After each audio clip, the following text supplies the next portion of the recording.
इसमें गैर सनातनी पहले बात तो आई क्यों, और देवी की उपासना है तो गैर सनातनी में आके करेगा क्या। ये कोई मनोरंजन थोड़े ही है, कोई डिस्को इसको थोड़े ही है, ये तो महामाई का उत्सव है। चन्नामत तुलसी प्रसाद भी लेना पड़ेगा, महामाई की ज्योत का दर्शन भी करना पड़ेगा, फिर वो सारे नियम फॉलो करने पड़ेंगे। तो मौसम में एंट्री जब करेंगे तो आप कैसे चेक करेंगे कि वो आपको बताया ना, कलाव बांधेगा, तिलक लगाएगा, प्रसाद ग्रहण करेगा, तो वो सनातनी व्यक्ति होगा तो स्वीकार करेगा। हम तो रोज गौमूत्र पीने वाले हैं, चरणामत पीने वाले हैं, हमें कोई आपत्ति नहीं है।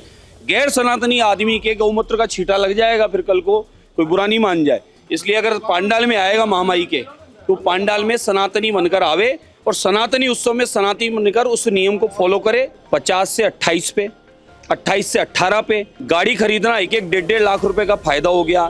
स्कूटर मोटरसाइकिल खरीदने में 10-10 हजार रुपए कम हो गए। आप सोचो। विपक्ष कह रही है कि जनता को 8 साल लूटने के बाद जीएसटी में अब बदलाव क्या है, जो बदलाव 8 साल पहले होना चाहिए था। 60 साल कांग्रेस ने लूटा, जनता को, देश को खूब लूटा।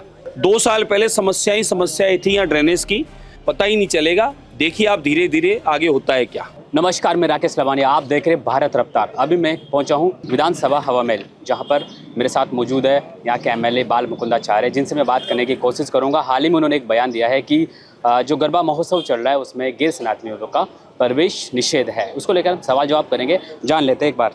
सर, आपने जो बयान दिया था कि गरबा का जो महोत्सव चल रहा है उसमें गैर जो सनातनी के जो लोग उसमें निषेध है प्रवेश, उसको लेकर क्या कहेंगे आप? सर्वप्रथम तो नवरात्रों के इस पावन अवसर पर बधाई और शुभकामनाएं हैं। शारदीय नवरात्रे संपूर्ण भारत में और पूरे विश्व में बड़े धूमधाम से पूजा प्रार्थना करते हैं। हमारे यहाँ मातृशक्ति की पूजा होती है, देवियों की पूजा होती है, देवियों की आराधना होती है। शक्ति स्वरूपा माताओं बहनों के सम्मान में अनगिनत कार्य होते हैं।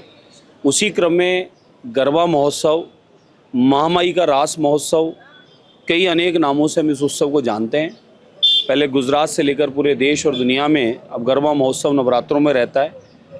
ये उत्सव क्या है, ये समझने की आवश्यकता है। संपूर्ण पांडाल में मध्य में माई का कलश और ज्योत स्थापित होती है। देवी स्वरूप उस कलश की स्थापना, घट की स्थापना करके, और माई के चारों ओर माताएं बहनें नृत्य करती है और माताओं की प्रसन्नता के लिए, पूजा उपासना के लिए ये कार्य किया जाता है संध्या काल में। इसको गरबा महोत्सव कहते हैं। गरबा महोत्सव सनातनियों का, हिंदुओं का, हिंदू धर्म को मानने वालों का, मान्यताओं को मानने वालों का, देवी की आराधना करने वालों का ये उत्सव है। इसमें गैर सनातनी पहले बात तो आई क्यों, और अगर वो आता है तो वो सनातनी बनकर वो उत्सव में शामिल हो और उत्सव को स्वीकार करे, अपनी देवी, हमारे देवी देवताओं को स्वीकार करे। इसमें आपत्ति क्या है। जब उत्सव माताओं बहनों का, विशेषकर सनातनियों का है और देवी की उपासना है, तो गैर सनातनी में आके करेगा क्या। ये कोई मनोरंजन थोड़े ही है, कोई डिस्को इसको थोड़े ही है, ये तो महामाई का उत्सव है। तो महामाई के उत्सव में उसी को आना चाहिए जो महामाई की पूजा उपासना करता है और मातृशक्ति की वंदन अभिनंदन करता है, उसे उसमें आना चाहिए। और कोई गैर आता है तो गंगा जल भी मिलेगा, वहाँ तिलक भी होगा, कलाव भी बांधना पड़ेगा, चरणामत तुलसी प्रसाद भी लेना पड़ेगा, महामाई की ज्योत का दर्शन भी करना पड़ेगा, फिर वो सारे नियम फॉलो करने पड़ेंगे। गैर सनातनी अगर नहीं करता तो उसे फिर नहीं आना चाहिए। गरबा महोत्सव में एंट्री जब करेंगे तो आप कैसे चेक करेंगे कि वो आपको बताया ना, कलाव बांधेगा, तिलक लगाएगा, प्रसाद ग्रहण करेगा और महामाई का गंगा जल गौमूत्र का छींटा लग जाएगा, तो वो सनातनी व्यक्ति होगा तो स्वीकार करेगा। हम तो रोज गौमूत्र पीने वाले हैं, चरणामत पीने वाले हैं, हमें कोई आपत्ति नहीं है। गैर सनातनी आदमी के गौमूत्र का छींटा लग जाएगा, फिर कल को कोई बुरा नहीं मान जाए। इसलिए अगर पांडाल में आएगा महामाई के, तो पांडाल में सनातनी बनकर आवे और सनातनी उत्सव में सनातनी बनकर उस नियम को फॉलो करे, तो उसके लिए अच्छा है। जीएसटी रिफॉर्म्स में बड़ा बदलाव को लेकर केंद्र सरकार ने जनता को बड़ी राहत दी है और अब महोत्सव भी मनाया जा रहा है, क्या कुछ कहेंगे आप? बिल्कुल साहब, मैं आदरणीय प्रधानमंत्री नरेंद्र मोदी जी को संपूर्ण राजस्थान प्रदेश की ओर से, हमारे विधानसभा हवा महल की ओर से बहुत बहुत धन्यवाद, साधुवाद और अभिनंदन। आदरणीय मोदी जी ने आने के तत्पश्चात ऐतिहासिक परिवर्तन टैक्स में किए। सेल टैक्स अलग अलग राज्यों का अलग अलग होता था, उस टैक्स को पूरे भारत में एक नेशन वन टैक्स कर दिया और वन टैक्स में जीएसटी लागू कर दिया। सरलीकरण हो गया। पहले कोई कमिश्नर आगे खड़ा हो जाता था सेल टैक्स का, तो व्यापारी घबरा जाता था, चिंतित हो जाता था, कैसे करें, क्या करें, कागज़ ढूंढने इधर उधर। अब झंझट ही खत्म, व्यापारी को कोई चिंता का विषय नहीं है। जीएसटी आ गया, जीएसटी आप देखो 50 से 28 पे, 28 से 18 पे, 18 से 5 पे, और जिस पे 5 पे था उसको 0 कर दिया। यानी प्रत्येक व्यक्ति को रोजमर्रा की वस्तुओं का उपयोग जो ले रहा है उसको कम से कम 3-4 हज़ार रुपये महीने का मुनाफा हो गया। विपक्ष में बैठे मकान बनाना सस्ता हो गया, गाड़ी खरीदना 1-1, 1.5 लाख रुपए का फायदा हो गया, स्कूटर मोटरसाइकिल खरीदने में 10-10 हज़ार रुपये कम हो गए। आप सोचो, विपक्ष कह रही है कि जनता को 8 साल लूटने के बाद जीएसटी में अब बदलाव क्या है, जो बदलाव 8 साल पहले होना चाहिए था। 60 साल कांग्रेस ने लूटा, जनता को, देश को खूब लूटा और विदेशों में जाकर आराम किए, मौज किए।